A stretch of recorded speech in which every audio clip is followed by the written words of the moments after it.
اپنے آپ کو نمازی بنانا چاہتے ہیں تو صدق دل سے یہ دعا مانگیں، اپنی اولاد کو چاہتے ہیں وہ نمازی بنے تو اپنی اولاد کے لیے صدق دل سے یہ دعا مانگیں، اپنے والدین کی مغفرت چاہتے ہیں تو صدق دل سے والدین کی مغفرت کے لیے دعا مانگیں۔ اور یہ وہ عجیب دعا ہے جو 7 سال کی عمر سے بچے کو نماز پڑھنی سکھائی جاتی ہے، ابھی تو اس کے والدین بھی عام طور سے حیات ہوتے ہیں، شادی بھی نہیں ہوتی، اولاد کا کدھر سے تصور، ابھی تو خود بچہ ہے چھوٹا سا،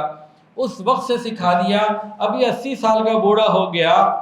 خود دادا نانا پر دادا بن گیا، پر نانا اگر بن گیا اور اولاد بھی ہو گئی تو اس وقت تک یہ مانگتا چلا جا رہا ہے۔ ایک آدمی کی زندگی اگر 80 سال ہو اور 7 سال کی عمر میں نماز پڑھنا شروع کی تو زندگی کے 70 سال 73 سال تو اس میں یہ دعا مانگی۔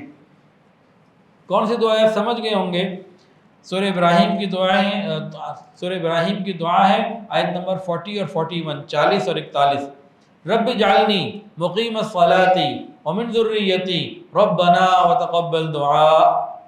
ربنا اغفر لی ولوالدی وللمؤمنین یوم یقوم الحساب۔ اے میرے پروردگار، اے میرے رب، مجھے نماز قائم کرنے والا بنا اور میری اولاد کو بھی نماز کی توفیق عطا فرما۔ ربنا، اے ہمارے پروردگار،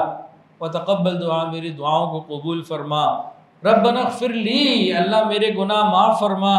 ولوالدی، میرے والدین کے اور تمام ایمان والوں کو اس دن معاف کر دیجئے جب حساب کتاب قائم ہوگا، قیامت کا دن ہوگا۔ کیسے خوبصورت دعائیں اللہ نے ہمیں سکھائیں، یہ سب قرآن مجید کی دعائیں ہیں، ہم اللہ سے خوب مانگا کریں۔ ویڈیو کے نیچے سبسکرائب کے بٹن پر کلک کریں، بیل کے آئیکن پر کلک کیجئے تاکہ ہر نئی ویڈیو کی نوٹیفیکیشن آپ کو مل جائے۔